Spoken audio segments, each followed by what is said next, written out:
cas, les cellules doivent créer un déséquilibre de concentration entre les milieux extérieurs et intérieurs.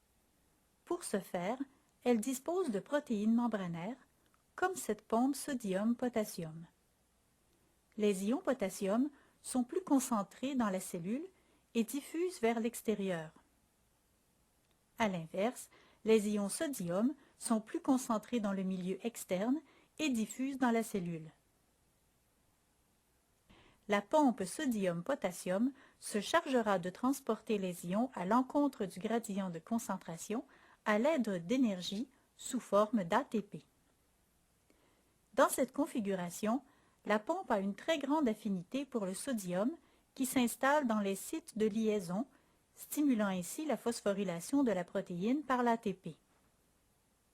Cette phosphorylation provoque la déformation de la protéine, réduisant du coup son affinité pour le sodium qui est libéré dans le milieu externe.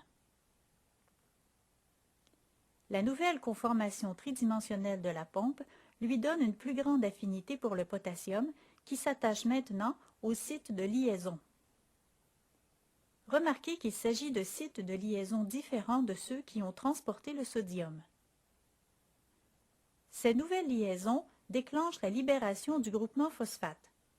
Cette perte du groupement phosphate rétablit la forme initiale de la protéine et diminue l'affinité de cette dernière pour le potassium qui sera libéré dans le milieu interne de la cellule.